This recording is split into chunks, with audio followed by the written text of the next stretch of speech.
My son defrauded me out of $3 million, never suspecting I had once worn a wire under a tailored jacket and lied my way into arms dealers' confidence without blinking.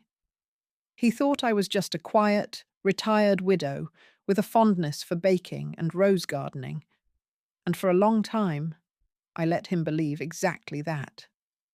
The first time I realized what he was doing, I was standing barefoot in my kitchen, watching steam rise from the kettle, waiting for the whistle. It was the kind of moment that should have been peaceful, ordinary, forgettable. But in the silence between ticks of the clock, I noticed something wrong. A bank statement. It had arrived in the mail addressed to me, but the numbers didn't add up. My name was on the top, printed in neat black ink, but the balance was wrong, too low, unfathomably low. At first I thought it was a misprint. I stood there, turning the paper over, as if the real numbers would somehow appear on the back. But they didn't. I sat down at the kitchen table, my knees suddenly trembling, and pulled the thick stack of older statements from the drawer where I always kept them, even though I hadn't reconciled them line by line in years. As I spread them out and began comparing numbers, it didn't take long for the pattern to emerge. Small withdrawals, masked as transfers, then larger ones, then whole chunks of cash moved into accounts I'd never authorized, accounts that had my name, but not my control. And I knew. With that cold, precise clarity that had once been my weapon in interrogation rooms and surveillance vans. I knew it was Eric. It shouldn't have been possible, but it was. I had once built cases against men who hid assets in 8 countries, who ran scams across oceans. I had learned to read lies in posture, to decode phone calls without transcripts. And yet my own son, the boy I had raised, fed, defended, had slipped under my guard so easily I hadn't even felt the blade go in. Eric had always been charming. From the moment he could talk, he had known how to wrap people around his words. He didn't inherit that from his father. That came from me. But he had taken that gift and hollowed it out into something I couldn't recognize. Somewhere along the way, charm had turned into manipulation, into entitlement. And now, apparently, into full-scale financial betrayal. He hadn't always been like that. I need to say that out loud, even now. He was soft once. He cried when we put down our old golden retriever. He used to ask me to sit by his bed until he fell asleep. But somewhere between college and the third failed startup, Eric had become something else. Someone else. He had stopped visiting, stopped calling, unless he needed something. A bridge loan, help with taxes, a reference for a job he already knew he wouldn't keep. When Gerald died, my husband, Eric's father, the first thing Eric said, after the obligatory condolences, was, "So, what are you going to do with the life insurance?" Not, "How are you holding up?" Not, "Do you want me to stay with you a while?" Just that. As if money was the only connective tissue we had left. Still, I had tried. I told myself he was grieving in his own way. I gave him access to my financial advisor, supervised, I thought. I allowed him to handle some of the paperwork. I let him help with consolidating accounts, updating beneficiaries, managing the trust. Because that's what family is supposed to do. They help. And he had used that trust to siphon nearly $3 million out from under me. At first, I didn't react. Not visibly. Not in the way he might have expected. A tearful phone call, a confrontation, maybe a weak attempt to reclaim the funds through apology or negotiation. Instead, I made tea. I drank it slowly. I took a long, careful breath. And then I did what I had been trained to do decades ago, before Eric was born, before my name had been written on a birth certificate next to his. I began observing, quietly, methodically, without emotion. I pulled my old notebooks out of the attic. I updated the filing cabinet in the basement no one knew about. I called in a few favors, discreetly, of course. I contacted my old friend Denise, who now worked in digital forensics at a small, privately funded firm outside of Baltimore. She owed me. More than once, I had walked her out of a meeting she wasn't supposed to be in. She didn't ask questions when I told her I needed help, just said, "Send me what you've got." I created backups of every document. I traced the path of the money through 3 separate banks and a web of LLCs registered in Delaware and Nevada. Sloppy. Eric thought shell corporations and PO boxes would be enough to hide what he was doing, but he'd left fingerprints everywhere. In the routing numbers, in the reuse of addresses, in the trail of digital authorizations signed in the same sloppy, confident scrawl he'd always used. He had even used my maiden name as an alias on one of the accounts, a name that hadn't existed on paper in nearly 40 years.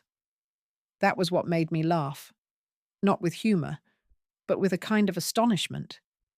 He didn't even realize what he was invoking. That name had once opened doors into secured facilities, placed me behind glass in interrogation rooms, signed warrants for men whose names never made the news. And now he was using it to embezzle from his mother. That week, I changed the locks. I didn't tell him I knew. I didn't cancel the accounts right away. I wanted to see how far he would go, whether he would notice my silence and grow bold or cautious. He kept on, unapologetically. He called me 2 days later, breezy as ever, asking if I wanted to go in on a real estate opportunity with him, a waterfront development in Florida. He even offered to front the paperwork, knowing I wouldn't read it closely. I told him I'd think about it. Then I printed out every document I had. I highlighted every date, every amount, every transfer. I labeled folders, color-coded them, built a timeline. Not because I planned to file a criminal complaint, not yet, but because I needed to know that if I did, the truth would hold. By the end of the month, I had everything I needed. Eric still had no idea. But I was finished waiting. The strange thing about betrayal, real betrayal, the kind that slices clean through the connective tissue between people, is that it doesn't always feel loud. It isn't fury, at least not at first. It isn't even sorrow. It's stillness. Like that moment in a storm when the air goes dead silent and the birds vanish.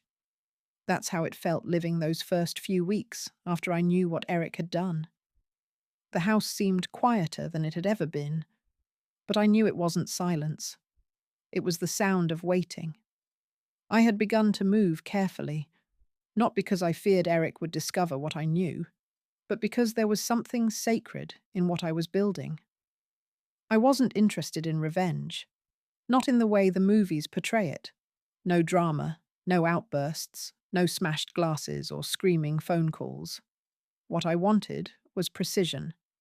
I wanted to take back what he thought he'd stolen without lifting my voice or raising a hand. In the daylight, I went about my routines exactly as I always had. I walked to the post office, stopped by the co-op, exchanged pleasantries with neighbours who still saw me as nothing more than a kindly widow with good posture and a modest pension.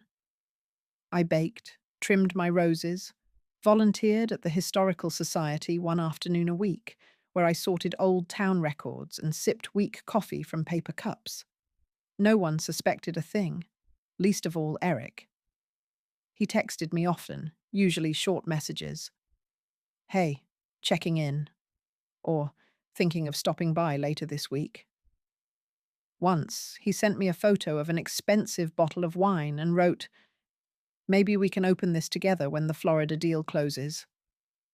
I responded in kind, never warm, but never cold either. That was the trick. Keep the rhythm just off enough that he wouldn't suspect distance. Keep him relaxed, Let him believe the grift was still unfolding according to his plan. At night, though, the house came alive. I spread documents across the dining table, cross-referenced spreadsheets, updated the timeline I'd begun with sticky notes on the back of a closet door. Denise was sending me reports, metadata analysis, domain ownerships, IP logs, even screenshots from a recovery of one of Eric's supposedly wiped laptops. It was all there. False invoices, forged authorizations, doctored emails to my financial advisor. And above it all, his tone. Casual, confident, like someone flicking ashes off a suit jacket he didn't pay for.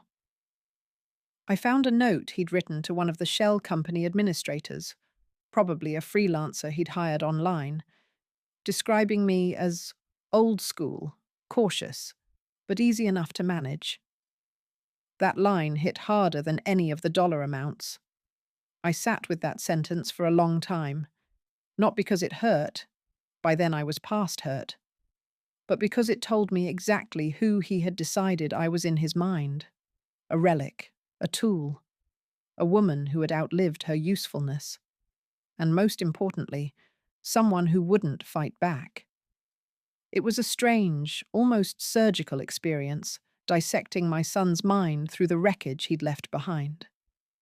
I could see the exact arc of his confidence. The early caution, using clean accounts, small amounts, quiet transactions. Then the boldness, naming LLCs after my childhood street, referencing family birthdays in passwords, wiring funds through third-party apps, as if that somehow erased the trail. And finally, the carelessness, repeating addresses, linking bank cards, forwarding emails without scrubbing the metadata.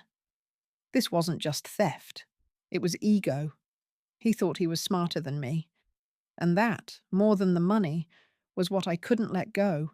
Because the woman he thought he was stealing from, the passive, grieving mother in a cardigan and orthopedic flats, had once wiretapped a Russian diplomat's hotel suite with a hairpin and a coffee filter. I had built surveillance profiles in hotel basements, memorized floor plans on no sleep, held eye contact with men who would have slit my throat if they'd known who I really was. I had once sat across from a terrorist financier at a fake engagement party, while an entire operation waited on a single nod from me. But Eric never knew any of that. He was a child when I retired. He thought I had been a glorified secretary in a federal agency. I'd let him believe it, for his safety and my peace. And then I let him keep believing it, because I wanted something for myself that didn't come with code names or field reports or layers of danger. I wanted to be a mother. I wanted to bake and read and walk the dog and learn the names of the birds in the backyard. And now that very boy, the one I had tried to keep safe from the world I used to inhabit, had turned on me. He didn't just steal my money. He erased my name from the future I had built. So I decided I would erase him from the present. But not with noise, not with rage, with strategy.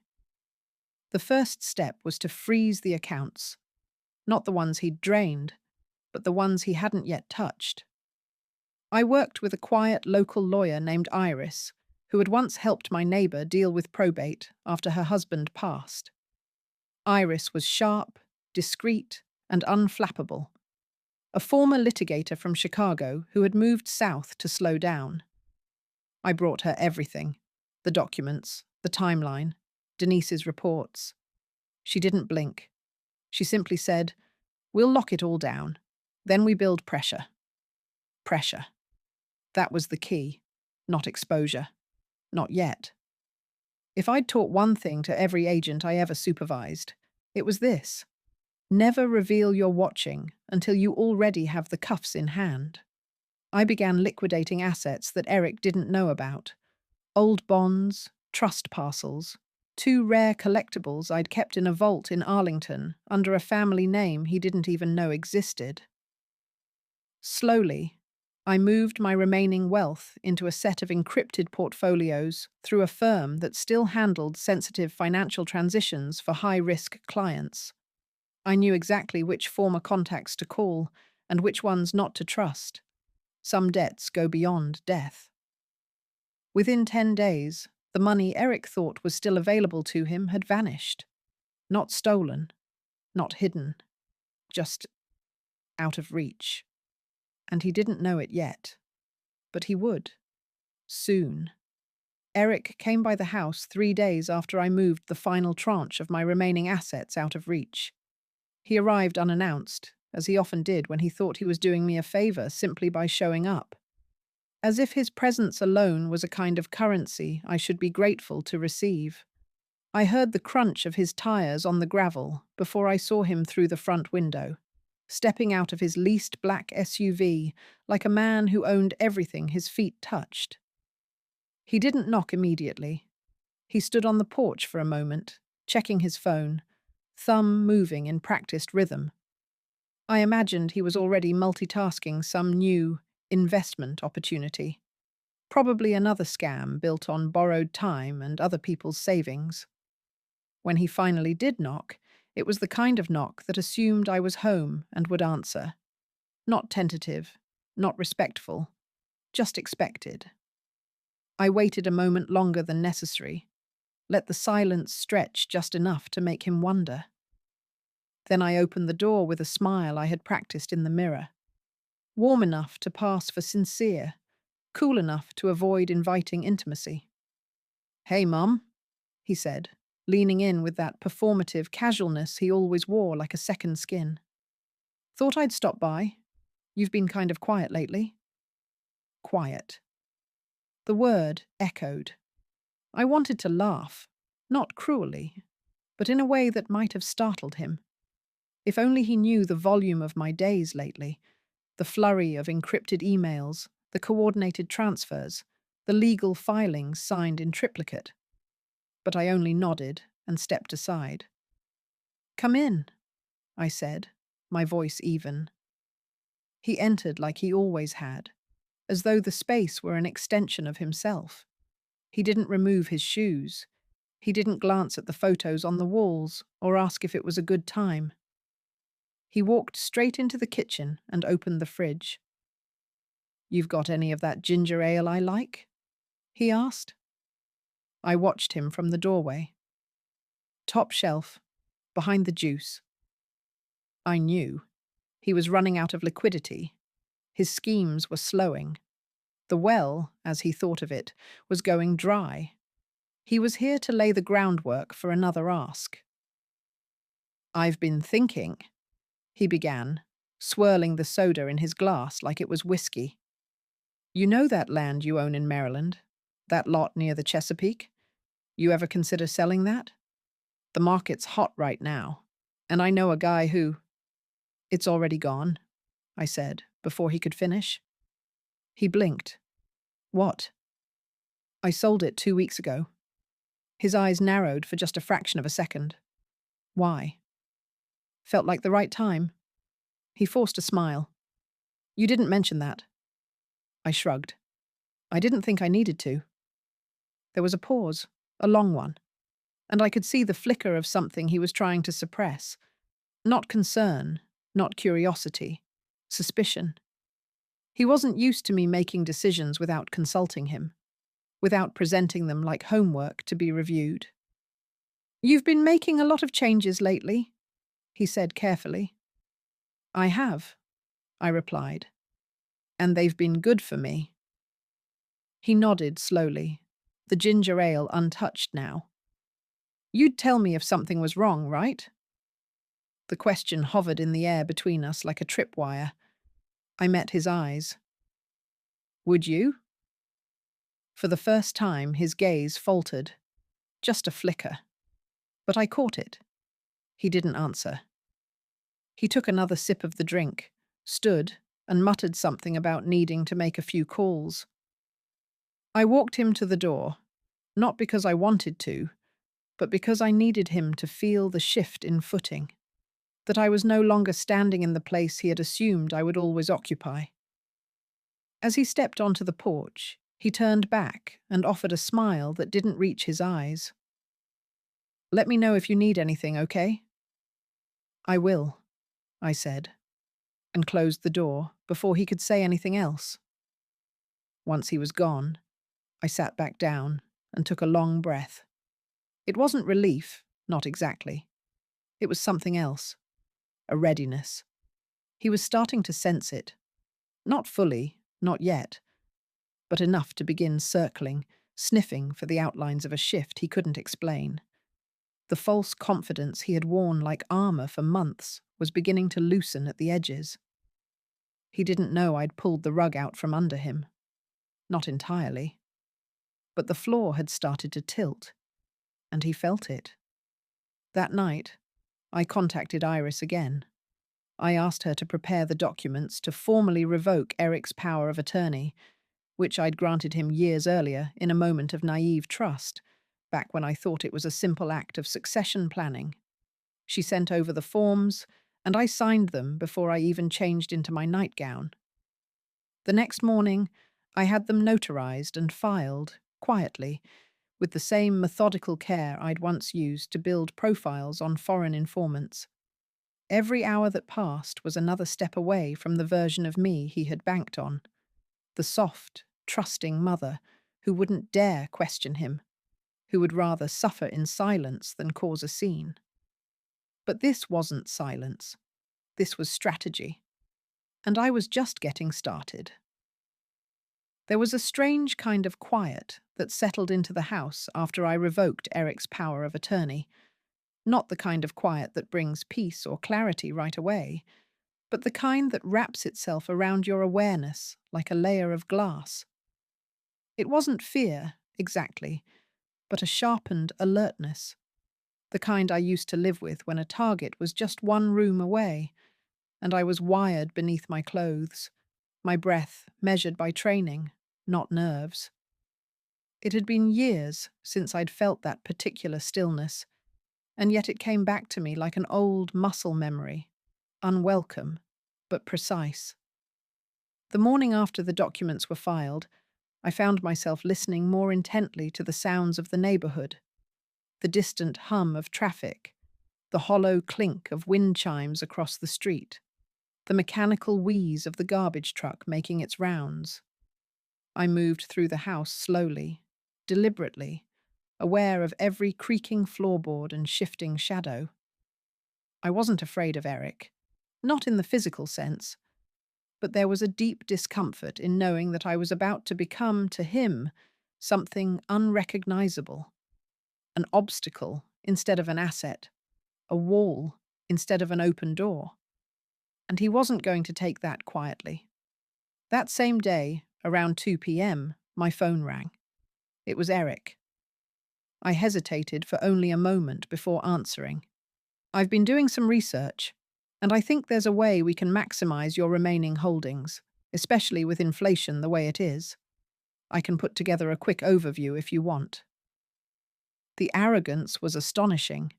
He really believed I would still hand him access after everything, that I hadn't noticed what he'd taken, or worse, that I had, and was simply too feeble, too loyal, too unwilling to confront him. I replied without hesitation, careful to keep my voice steady, without sarcasm, without anger. "Thank you, but I've already made arrangements with someone new, a professional. Everything's being managed now." There was another pause, this one longer. I imagined him standing in his apartment, staring at his phone, trying to process what I had just said, wondering what exactly I meant and how much I knew. "Oh," he said finally. "Okay. I mean, it's your money, obviously. Just thought I could help." "You've helped enough," I said. And then, calmly but with finality, I ended the call before he could speak again. That evening, I opened the file drawer where I kept my older records, paper copies from my years in the bureau, interspersed with personal things I hadn't looked at in ages, letters from Gerald, photos from training sessions. a worn leather folder labelled in my own careful hand. Inactive, deep cover, retired. I hadn't touched it since the year I left the field. I sat down at the table and opened the folder. Inside were pages of my own notes from years ago, written in shorthand only I used, detailing surveillance patterns, behavioral assessments, and asset manipulation strategies. It felt like touching another version of myself, one I had placed into cold storage for the sake of a more peaceful life. But she was still there, perfectly intact. I didn't need to be her completely again. I wasn't returning to that life, but I could borrow what I needed. Over the next few days, I worked on the second phase of what I'd begun. Not just securing my assets, but ensuring Eric had no access to leverage my name or identity in any capacity moving forward. I met with Iris again, this time with a comprehensive plan that included the transfer of my primary residence into a living trust that excluded him explicitly, not just by omission. She walked me through the legal framework, and we added additional protections to ensure that in the event of my incapacitation, a scenario Eric had hinted at once, casually, months earlier, he would have no legal or financial authority to act on my behalf. We also amended my will. Removing your own child from your will isn't something anyone does lightly. There is a finality in it that resists even the smallest trace of sentiment. But there was no sentiment left. Not after $3 million stolen without shame. Not after being manipulated. Not after knowing that every conversation had been, on his part, a performance meant to lull me into complacency. I signed the updated will with a hand that did not shake. When the notary left, Iris looked at me across the kitchen table and said something I hadn't expected to hear. "You know, I've worked with a lot of women in your position, and most of them come to me broken. You're different." I didn't answer right away. Then I said, "I broke already. Just not in front of anyone." She nodded, and we didn't speak again for a few minutes. That night, I received an email from Eric. No greeting, no pleasantries, just a question. "Have you changed the passwords on the main accounts, getting errors logging in?" I didn't reply. The next day, he showed up at my door again, this time without warning and without pretending. He knocked sharply, 3 times, then once more, louder. I watched him through the window without moving. He waited exactly 4 minutes before leaving, not angrily, not even surprised. He didn't know I was watching. He didn't know I had already captured footage of his arrival on the small security camera I'd installed above the porch light 2 weeks earlier. Not because I thought he would harm me, but because I wanted every interaction documented, and because I was no longer going to let him write even one more sentence in my story. The foundation had been laid. The documents were signed. The legal protections were in place. And now, all that remained was to decide how far I wanted to take this, whether I would pursue him through the courts, expose him to the authorities, or let him vanish into the shadow of his own mistakes. I hadn't made that decision yet, but I would. And when I did, he wouldn't see it coming.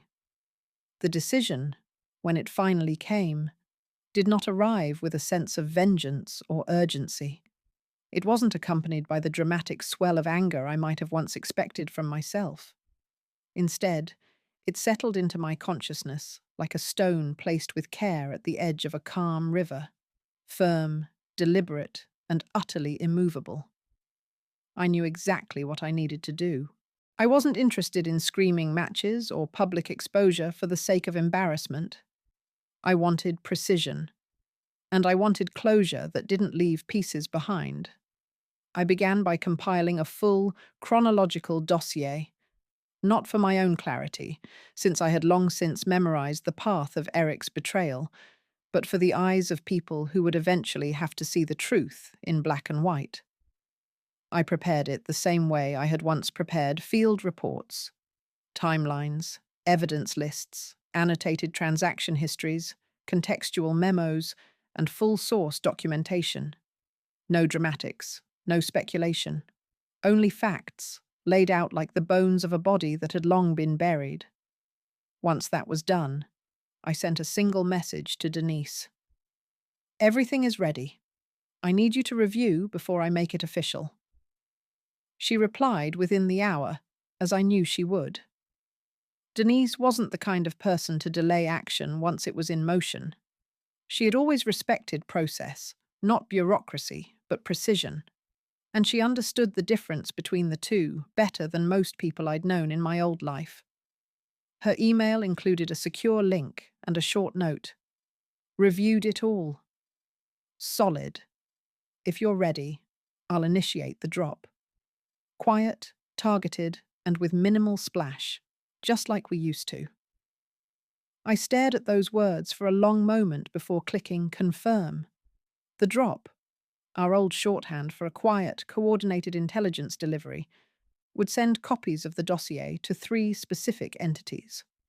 My private attorney, a senior investigator within the Treasury Department who owed me a favor from decades ago, and a compliance officer within one of the banks Eric had funneled funds through.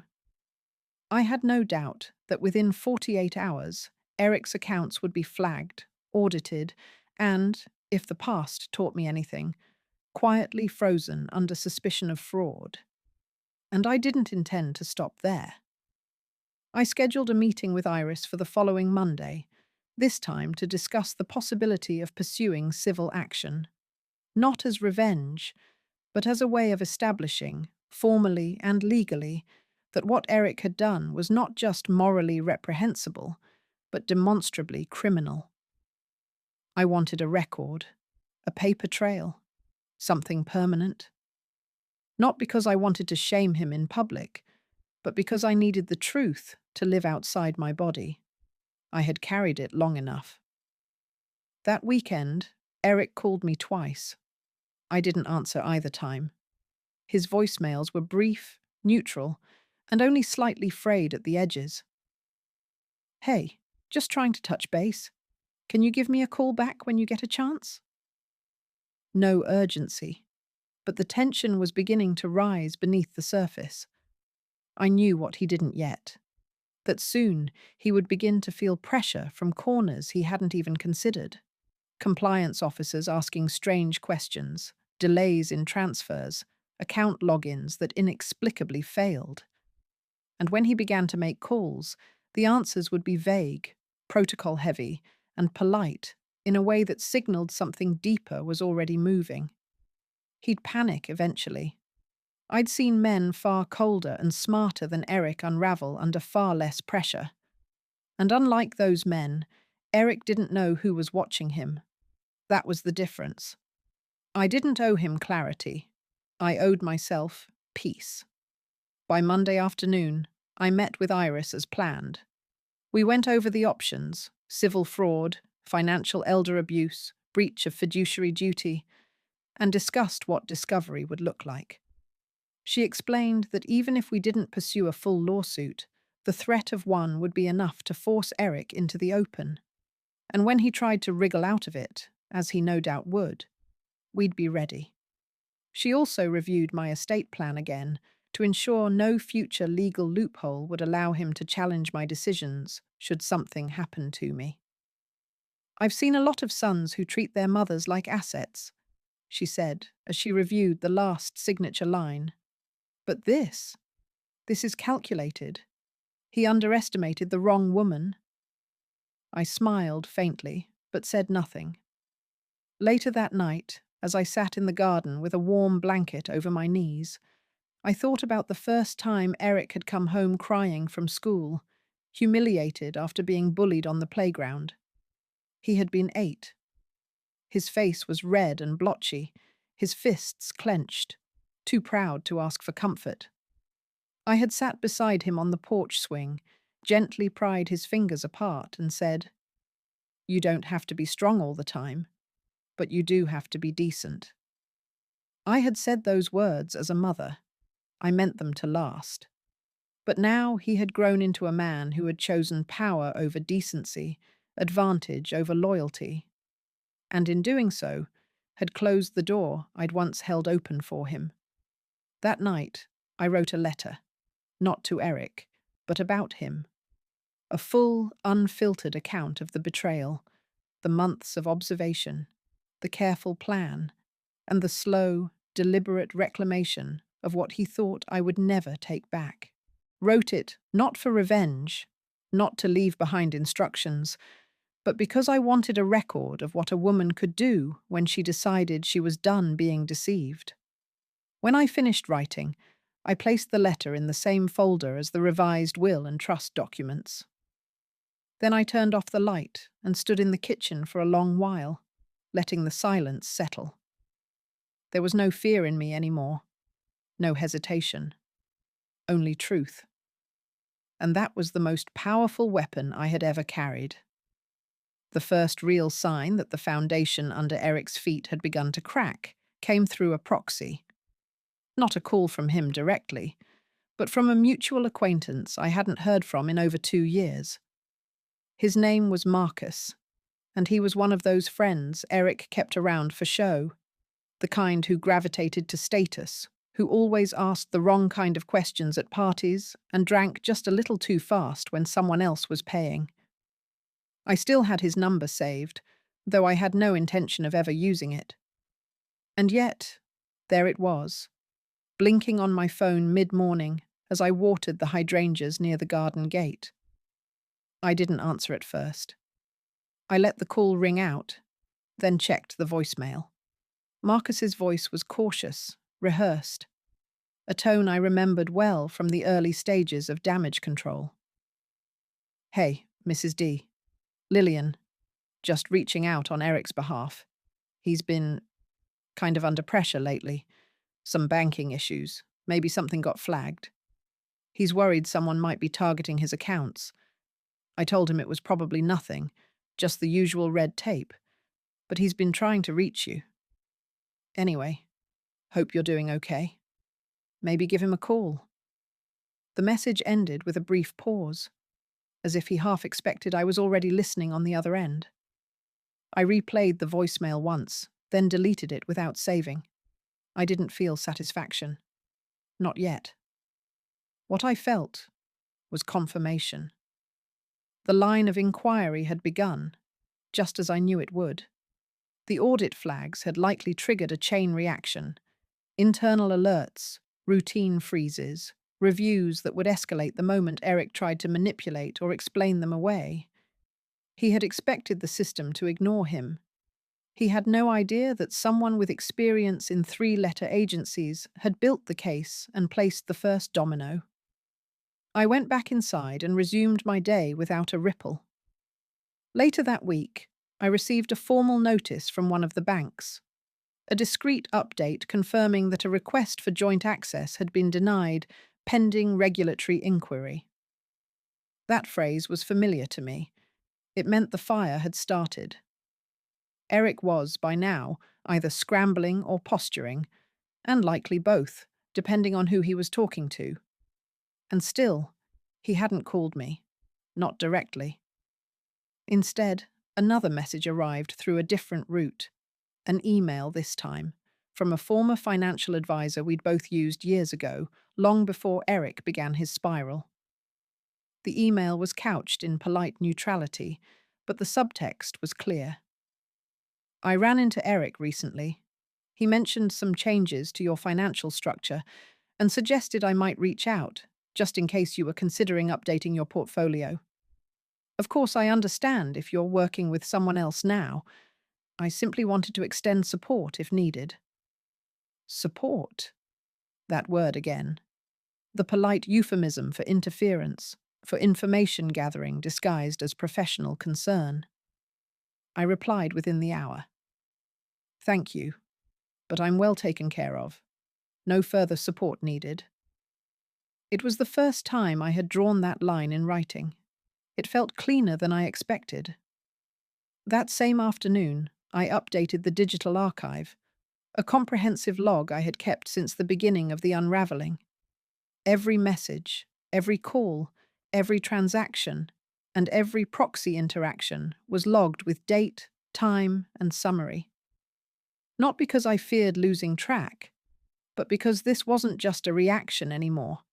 This had become a record, a testimony, a living map of how I took back what was mine, inch by inch, signature by signature, refusal by refusal.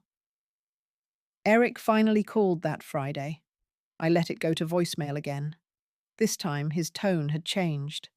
There was no pretense of warmth, no breezy language or light banter. His voice was tight, breath clipped. "Look, I don't know what's going on, but something's wrong with my accounts. I'm being locked out of things that were never an issue before. I know you've been different lately, and I don't know if you've changed anything that affects me, but if you have, we need to talk. This is serious." He ended the message without signing off. For a moment, I stood in the hallway, listening to the empty house absorb his words. I could feel the heat in them, the uncertainty blooming behind his teeth. He was scared, and the fear was starting to turn. But I didn't pick up the phone. I didn't respond. Instead, I reached for the drawer where I kept my daily journal. Not the archive, not the dossier, but the private ledger of what I felt. It was where I had written, on the first day I discovered the missing funds, "He won't expect me to know. He won't expect me to act." That sentence had stayed with me like a mantra. Now I wrote something else. "He is beginning to understand that the rules have changed, and that he no longer knows who he's playing against." I placed the journal back in its place and went out to the porch, where the light had softened into that golden spill that only arrives just before dusk. The neighbors were putting out trash bins. A dog barked somewhere down the street. The normalcy of the world went on, untouched by the undercurrents beneath my life. And that, I realized, was part of the power. Eric was losing ground in silence. Not through scandal, not through confrontation, but through the quiet, calculated unraveling of the illusions he had built. Illusions about me, about control, about his ability to maneuver without consequence. And the deeper he sank, the less he would know where the pressure was coming from. Because I was no longer within reach. I knew he would come in person eventually. Men like Eric, men who built their confidence on unchecked advantage, rarely knew how to cope with silence. Words were their tools, their weapons, their camouflage. Without conversation, without the possibility of persuasion, they began to rot from within. So when I heard the familiar crunch of tires on my driveway one Thursday morning, I wasn't surprised. I stood at the kitchen sink and looked out through the narrow window above it, watching as he stepped out of his vehicle, adjusted his jacket with a flick of irritation, and walked up to the porch with the kind of posture that tried to convey certainty, but fell just short of convincing. I did not go to the door. He knocked once, then twice more. Firm, measured knocks, meant to be heard without seeming aggressive. I imagined the look on his face, controlled, perhaps even faintly concerned, as if he was simply here to talk, to clear the air, to reassert whatever charm he believed he still possessed. I stayed where I was, silent. After several minutes, I heard the porch boards creak beneath his shifting weight. He was hesitating, deciding whether to try the knob, perhaps to call out my name. He did neither. Instead, he left, not with dramatic exit, but with the same quiet confusion I'd seen in targets who realized too late that the interview room had only one door, and it locked from the outside. That afternoon, I found a note shoved under the mat by the front door. It was handwritten, not a style Eric used often, and clearly composed in haste. "Mom, I don't know what's happening. You've shut me out completely. If I've done something to upset you, let's just talk about it. We're family. Please call me." There was no signature. It was the closest thing to an apology I'd seen from him in years, though it wasn't really one. There was no ownership, no admission, no detail, just a vague plea for return, for things to go back to the way they were, when he could move through my life unchecked, when trust was assumed and consequences were distant. I folded the note carefully and placed it in a folder with the others, the messages, the voicemail transcripts, the digital copies of emails and call logs. Not because I needed more evidence, but because I wanted to preserve every step of this unraveling, to show just how far the lie had stretched before it began to collapse. That evening, I had dinner alone, as I had so many times since this began, and thought of how different my solitude felt now compared to those early weeks. Then, it had been tinged with grief and disbelief, a kind of stunned stillness that left me breathless in quiet moments. But now, it was different. There was strength in the solitude, even serenity. I no longer felt small inside my own home. I no longer felt like I was waiting for something to return. I was simply here, whole, entirely myself. The next day, Iris called. "There's been movement," she said, without preamble. "One of the banks filed a fraud alert. They're cooperating with a federal inquiry, and you'll likely be contacted by a representative to confirm your original complaint. It's not a formal charge yet, but the wheels are in motion, quietly but steadily." I thanked her, and we discussed the potential need for a deposition. Not in court, but in writing, as part of an internal process. I agreed immediately. I wanted the record. I wanted my words etched into the trail of what he had tried to do, not just so he would be held accountable, but so the story wouldn't vanish beneath excuses or bureaucracy. That weekend, I sat in my study for hours, carefully drafting the account. Not just the facts, dates, transfers, login logs, account changes, but the texture of it all. The moments of realization, the slow corrosion of trust, the precise way my breath caught when I saw the numbers for the first time. I described how he had used my grief as camouflage, how he had woven himself into my affairs not to help, but to plunder, and how I had seen him, finally, fully. Not as my son, but as a man who chose exploitation over relationship. I printed it out and signed each page. Then I placed it in an envelope and sealed it with calm hands. By Monday morning, I received an unexpected text from Denise. "He's panicking. Got word he tried to wire funds offshore and was blocked. They flagged him internally. Won't be long now." I read the message twice, then deleted it. Eric had always assumed he could talk his way out of anything. He believed in his ability to pivot, to adjust the narrative, to make others doubt their own perceptions. It had worked for him all his life, until now. Because the one person he never expected to confront with the truth, the one person he thought would always forgive, always soften, always yield, had chosen silence over sympathy, documentation over denial, and now he had nowhere to go. He sent another email 2 days later, this one longer, less guarded. "Mum, please? I know I messed up. I know I shouldn't have touched that money, but I thought I could fix things before you noticed. I was desperate. I didn't think you'd understand. But this, freezing everything, locking me out. You're ruining me. I'm your son. Doesn't that count for something?" I didn't reply.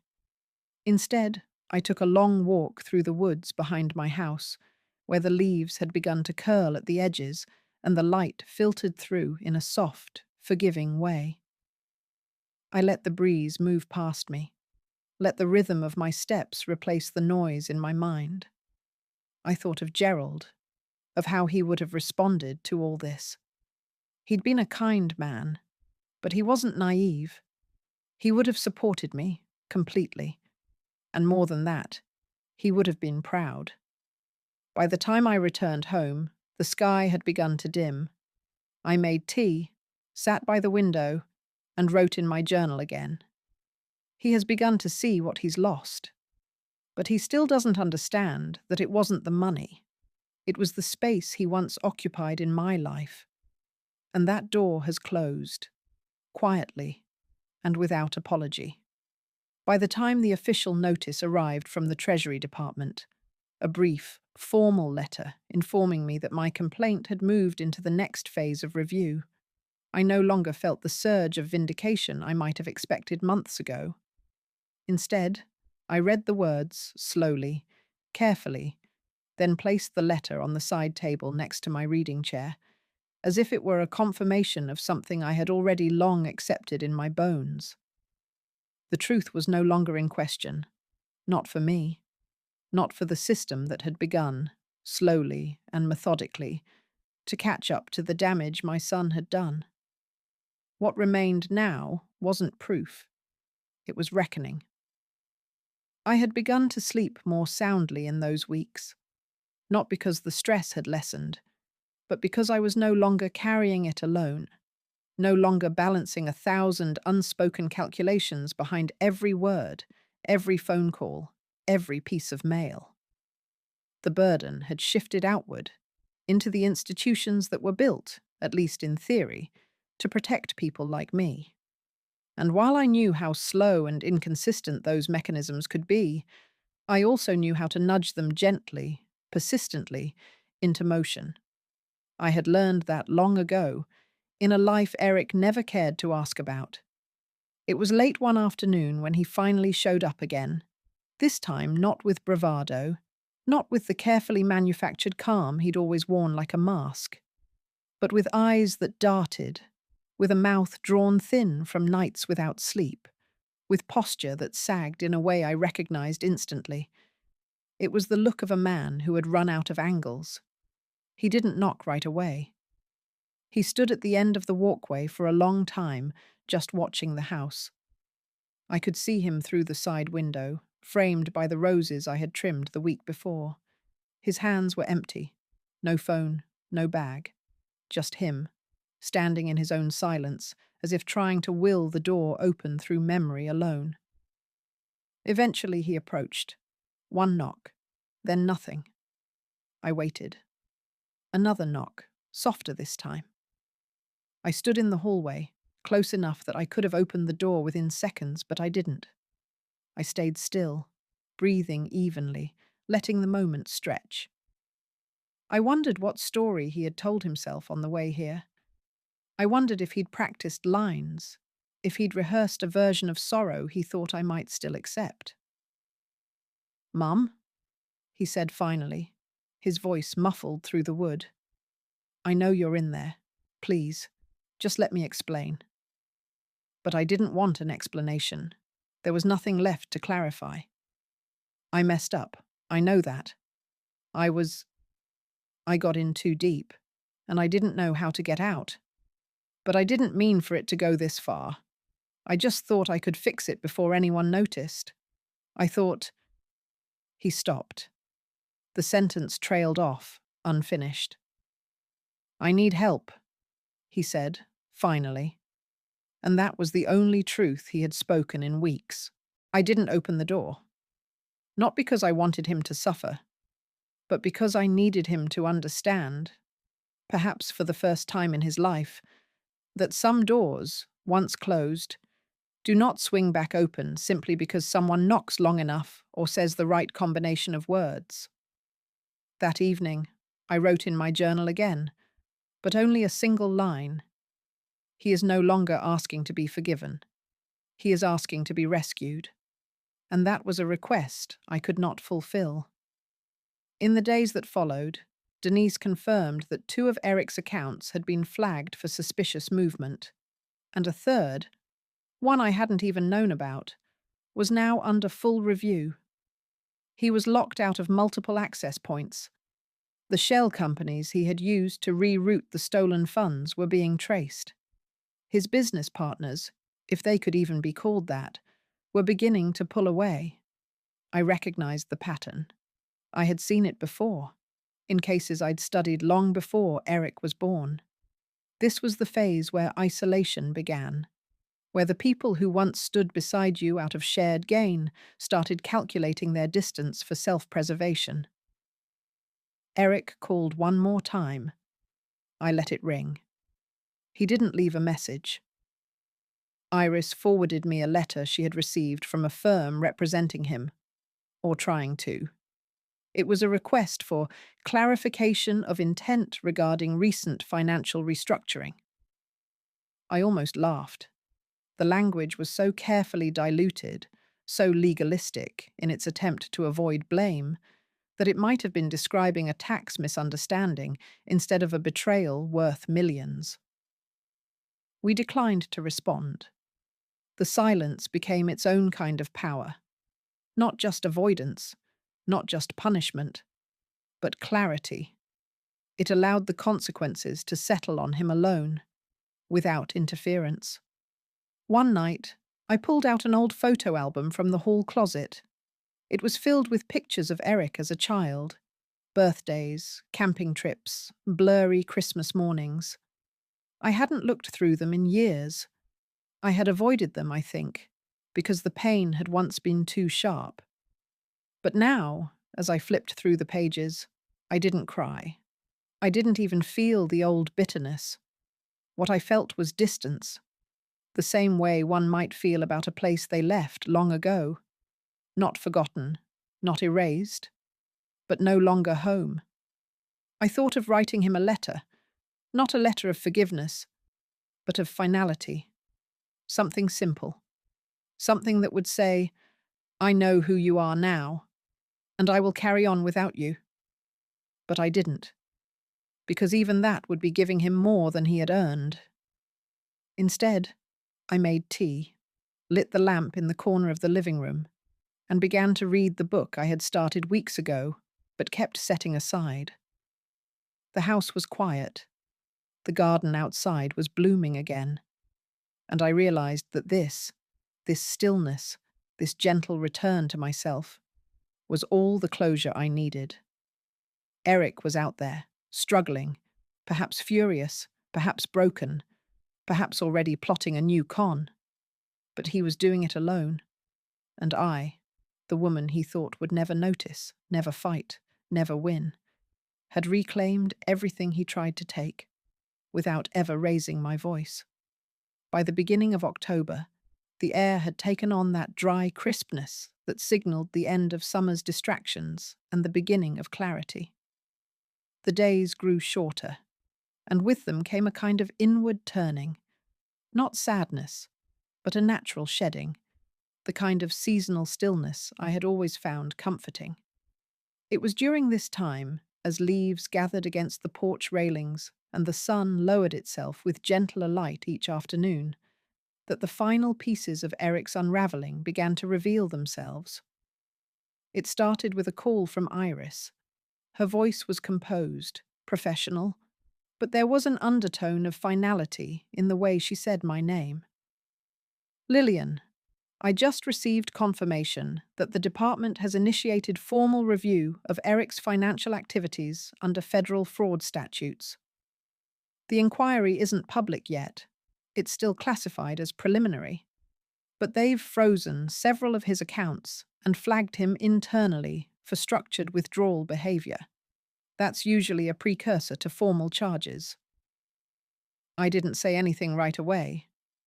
I sat down in the chair near the front window, the one that faced the small row of rose bushes now just beginning to brown.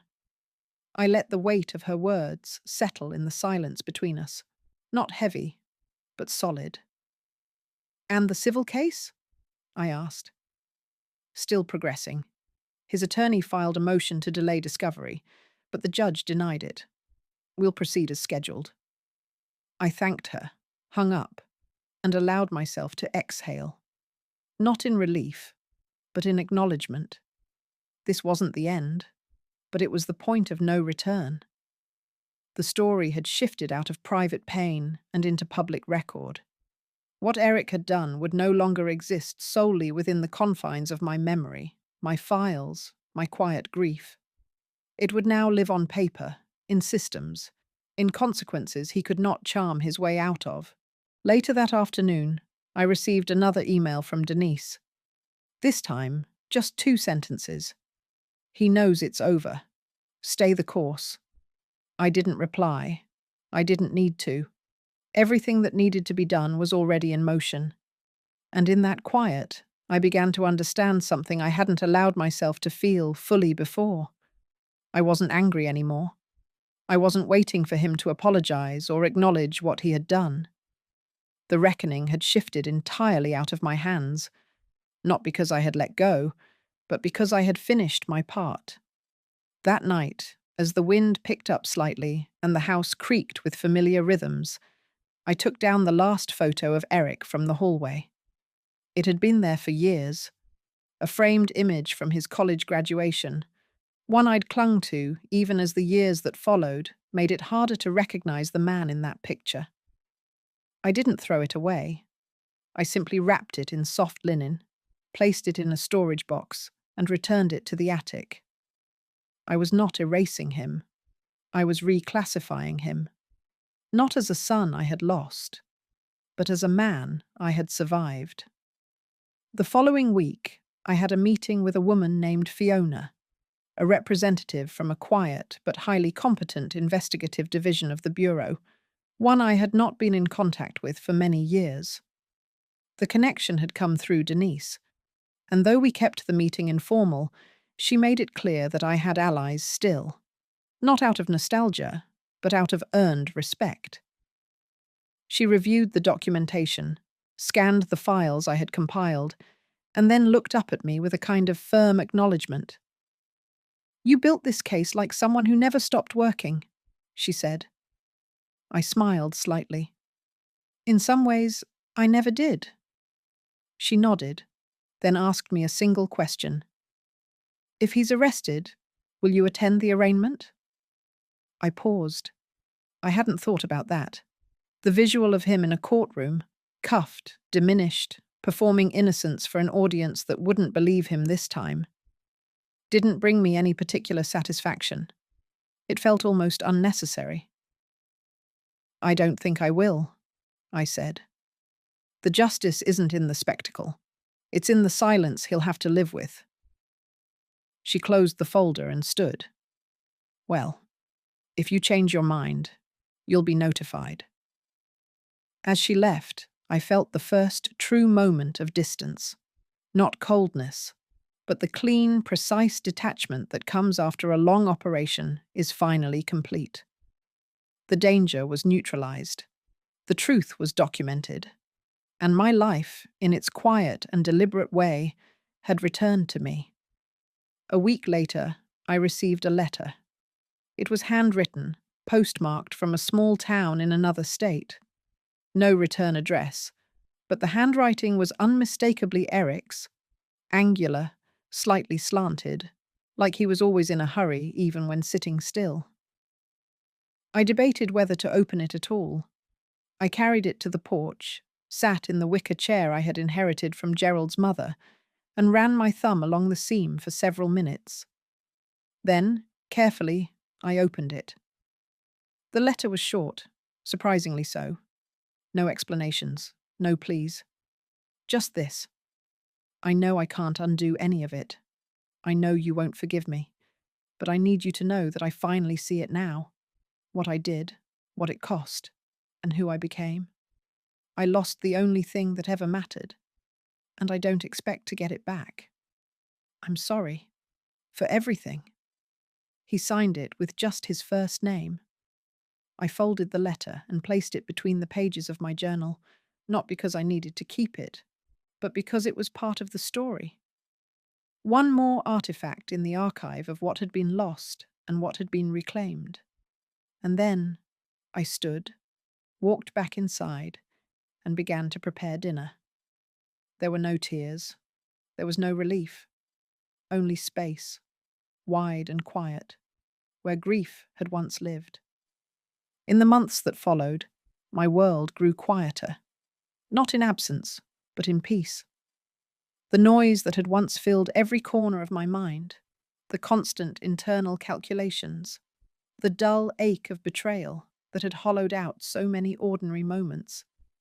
It all receded, not all at once, but gradually, like the tide pulling back from a shoreline long flooded.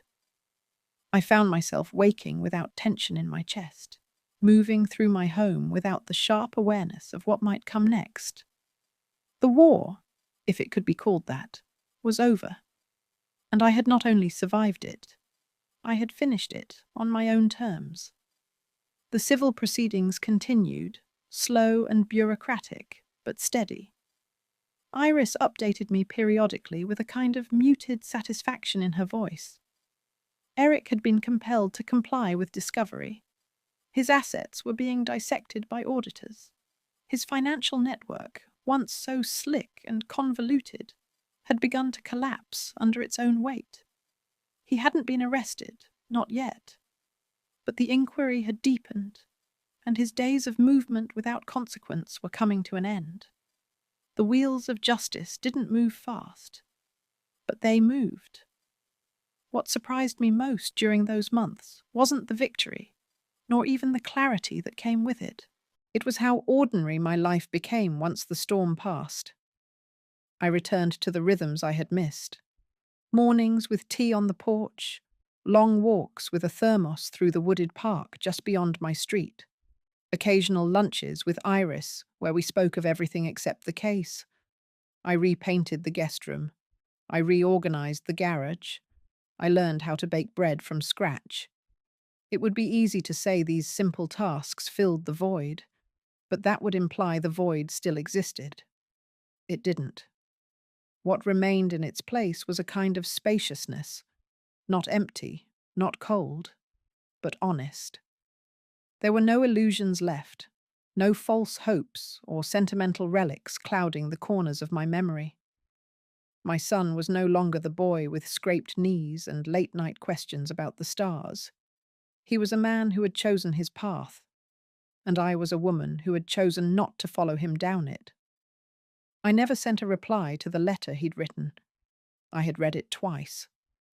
The first time with the remnants of anger still trembling in my fingers. The second time with detachment. I didn't need to read it again. He had said what he needed to say, not for me, but for himself. And that, too, was a choice I could respect, even if it didn't alter the shape of our story. One evening, as I was preparing a roast, something I hadn't cooked in years, I opened the small wooden box on the top shelf of the pantry. It held a few things from my past that had somehow followed me through every move, every reinvention. An old field badge from my bureau days, a folded map with faded notes in the margins, and a photograph of me and Denise from a mission long classified and long forgotten by anyone but us. I took out the badge and held it in my hand. It was heavier than I remembered. Not in weight, but in memory. That woman, the one I had been when it was issued, was sharp, disciplined, relentless. She had no children, no softness. She operated in the shadows because she believed it was the only way to protect what mattered. I had not lost her. I had simply placed her in quiet storage for a time. But she had returned when I needed her. And now she could rest again. There were times I thought of what might happen to Eric in the long run. Whether he would be prosecuted, whether he would flee, whether he would spiral further into the kind of self-destruction that clings to men who mistake manipulation for intelligence. I didn't wish for any of it. I didn't check the court updates daily. I didn't call in favors to speed up his downfall. That part of me, the part that had once burned for consequences, had gone still. Because the greatest justice was not what happened to him. It was what didn't happen to me. I didn't disappear. I didn't break. I didn't surrender to the narrative he had tried to write over me, that I was fragile, uninformed, easy to move around like a pawn on a board he believed he controlled. Instead, I stood up, slowly, quietly, and rewrote the game. People often misunderstand what strength looks like. They imagine it as loud, armored, unforgiving. But strength, as I learned again in these months, is something else entirely. It's silence when you're expected to scream. It's the calm act of reclaiming what was yours without permission or apology. It's choosing not to respond to every provocation, not out of weakness, but out of certainty that you no longer need to explain yourself to anyone, especially not to those who chose to forget your worth in the first place. The final hearing in the civil case is scheduled for the spring. Iris says we'll win. I believe her. But whether we do or don't no longer feels like the defining moment. The defining moment for me was the day I stood in my kitchen, looked at my own reflection in the window, and saw a woman I could trust again. Not a victim, not even a survivor, just a woman who returned